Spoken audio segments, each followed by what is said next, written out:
Doflamingo versus Nami. This is like a pretty interesting matchup, and honestly, if you see what you need to on the curve, you can pretty much take down this game pretty easily. So we're gonna go ahead and start off with a Perona on turn 1. Gonna go ahead and set up the top 5 there. That top 5 is probably one of the best top 5s I've ever seen with Doflamingo. We've got double Jinbei, double Weevil. The Gravity Blade doesn't matter so much in this matchup, but if I had this top 5 in literally any other matchup, this would be like the perfect 5 cards. Again, Gravity Blade doesn't really matter. I go ahead and set it up on top to where I draw the Weevil, and then I'll play out the Jinbei. The Jinbei will draw me the card, and then it should end up where I still have another Jinbei on top for the next time I swing and have another Weevil in hand, just to put on such an aggressive offensive. Nami really falters to a lot of wide attacks early, right when they still don't have too much Dawn going on. So if I can get on the board really fast, I think I can do this pretty easily without things like pudding or anything like that. Now, I don't have access as Doflamingo to necessarily get rid of any of their low drops, right? So Snake Dance is going to put them back in hand. But we're going to go ahead and swing 7. Going to go ahead and flip out a Jinbei as we drew it up. We're going to play out a Weevil. Going to draw the Weevil. That means that there should be a Gravity Blade on top of my deck now, which I'll draw for turn. So we're going to send 7 at lead. And Nami's just going to go ahead and Gum Gum Gavel, get out of that, right? Nami doesn't want to take any hits early, but I'm just going to keep putting on the aggressive, and I'm going to also try my best to protect that Jinbei, because Nami's going to get free pot shots into my 5Ks, basically 1K checking me to see if, I'm going to let it go or not. And typically in this matchup, you do not let Nami kill anything, right? You want to keep your board presence because you want to just keep pushing as fast as possible. So Nami's here going to go ahead and play out a Marguerite. It's a nice little blocker for their deck that came out in OP07. It's going to draw them a card as well. But because they played that, they're now down to 1 Dawn. And when you're playing against Nami, 1 Dawn basically means 2 things. It either means they have a 2K event or they have the Gum Gum Gavel, which is a 4K event. So when Nami has 1 Dawn open, 7Ks are going to connect pretty easily. Or 7Ks plus are going to connect pretty easily. So it's always good to read your opponent's Dawn, right? If they have 3 Dawn open, then you know they can get out of a 2K, and then if they go down to 2 Dawn, then you know they are gonna do 4K attack or a 4K counter potentially. It's just something you have to think about as you're doing combat math. So again, there's me swinging 7K. He's gonna go ahead and do a 2K, and then he's gonna use a 2K counter from hand to get out of the attack here. I still have a little bit of extra Dawn left. We're going to go ahead and swing 7K here. Nami's tapped out. This could force Nami to block here as they maybe don't want to take the hit just yet. But Nami's going to go ahead and take the hit.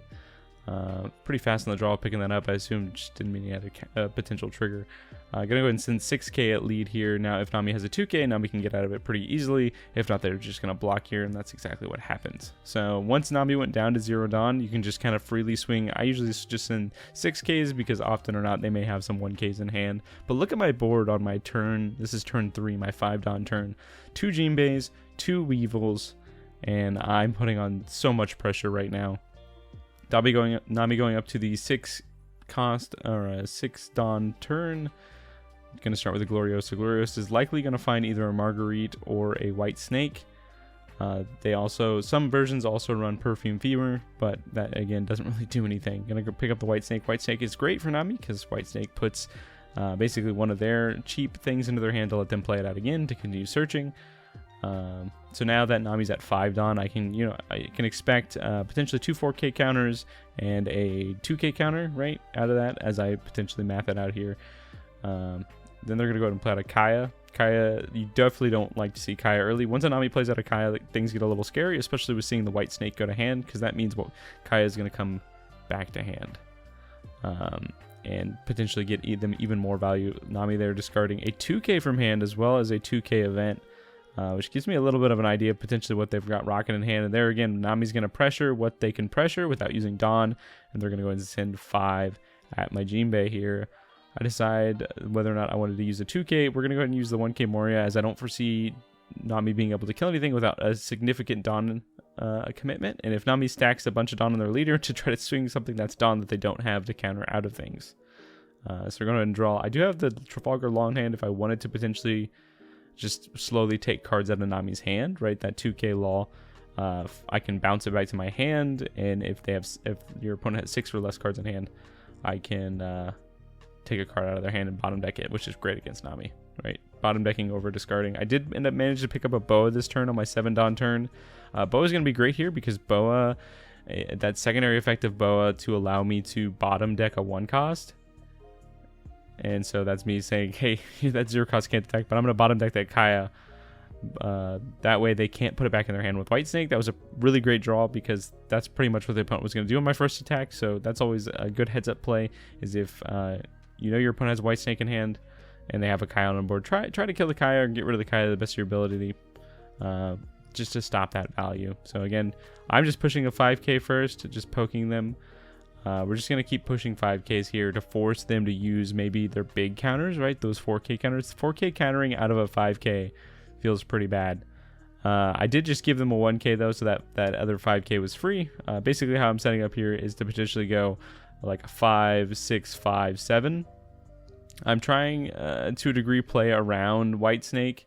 Now that he showed me the second Snake Dance, I can just kind of freely go in 6 and 6 because that would require a 2k counter of a hand.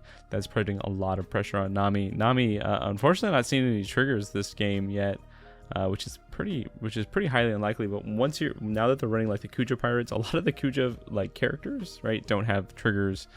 So it depends what 2Ks they run. If they run both the sister, and I think there's another 2K in that specific Kuja Pirates type. I'm gonna go and play a Marguerite. Marguerite's also another of those cards. Doesn't have counter, doesn't have a trigger. So it's great when it's on the field, but when it's in your hand, it's pretty dead. Nami going down to 5-Dawn here. I have a full board. I have an 8k on board as well. This is not looking good for Nami because at most with 5-Dawn up, right, they can counter out a 2 4k hits and a 2k slot or 4k hit if they have Gavel, and then the blocker hit there. So potentially only able to get out of 4 hits here, and that's why going wide is just so strong against Nami. Nami again continuing to put pressure on my Jinbei here. I decided that I'm just going to go ahead and give up the law here. I wanted to keep the Perona in hand just in case of any shenanigans that potentially happened. Some Namis run different things. I've had a Nami Gravity Blade me before. I've had a Nami Red Rock me before. It definitely can happen. Now, obviously, this turn, that's not going to happen. Going ahead, and I think another Goliosa in the hand here. Managed to pick up another one. Going to go and look top 5. I'm feeling pretty good right now. Jinbei really put me in such an aggressive stance here against this Nami player. And honestly, like, if you're gonna ask me, like, do you think Doffy's good against Nami? I think Doffy is good against Nami. I don't even like Doffy can run Gion, right? Gion is like pretty much a hard counter to Nami if they want to. But honestly, like, I think Doffy just has enough aggression that it really doesn't matter. It's kind of a crutch. You can definitely run it if you want, but I kind of like all my 2Ks to be hittable, right, off of Doflamingo's effect. If you put G on your deck, she is a Navy, and it is not going to be as helpful. We're going to go and draw. We're going to go and grab 2 cards, and then now I do have a Gravity Blade in my hand that I'm actually like thumbing. I also have a Pudding in hand that I could potentially use here, but I don't think I think Nami is at a high amount of cards, potentially like 6 or 7. I could potentially putting them here. I am setting forward on a side.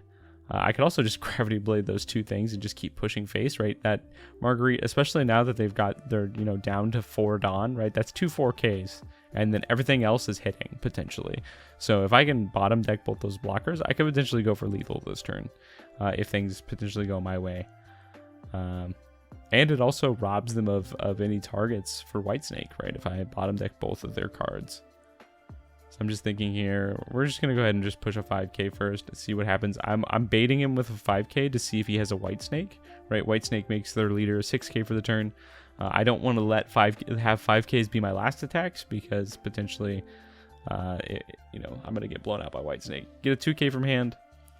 Sitting here on 9-Dawn thinking, definitely thumbing that Gravity Blade. I also have a Sanji, 2 Sanjis in hand, but honestly, Sanji's not really doing much for me this game. I don't want to replace my board potentially. I could replace the Jinbei, but that Sanji's going to bring something else in, right? I guess I could eat the 2 Jinbeis, but I just want attackers on board. We're going to go and send 6 here, see what the opponent does here. I assume they don't want to block at this point. So, yep, there's a Snake Dance, exactly as expected. Snake Dance is going to put a Gloriosa in hand, so now they have a 1k counter at least. And go ahead and send 6 lead again. So then now I'm like positioned to do like 8 XX, right? And Nami goes ahead and plays out a Love Beam. Does not have enough, has too many cards in hand to be able to draw additional cards off Love Beam. And then now I'm like sitting at this point here where, yes, I have 3 attackers. I do not have enough to kill them, but I, you know, what do I do here? Do I just red rock the blocker? And I think, yeah, that's what I decided to do. I'm just gonna take resources away from Nami. We're gonna red rock or Gravity Blade the blocker, and then we're just gonna go 6k, right? We already saw 2k come out of Nami, so with Nami tapped out, it's unlikely potentially. Oh, so they did manage to find a trigger there. Gonna draw them 2 cards, and then we're gonna go 6 elite again. Do you got 2ks? No 2ks, and then we're just gonna push 8 and see what happens here. So we've got a 2k and a 1k going up to 8. That Kaya must have come off life there, and that is GG's. That is me taking out Nami as quick as possible, without puddings, without Geons, with just a full-on aggression. And again, that opening 5 was crazy, but just mathing it out based on, you know, what Nami could play, right? If they got 2 Dawn up, it's a 4k. If they got 1 Dawn, it's a 2k or a 4k. But yeah, that's the Doffy matchup. Moving on into round 2. I'm currently 1-0. Thanks for watching, everybody, and feel free to subscribe if you enjoy this kind of content, and definitely leave a like if you like Doflamingo.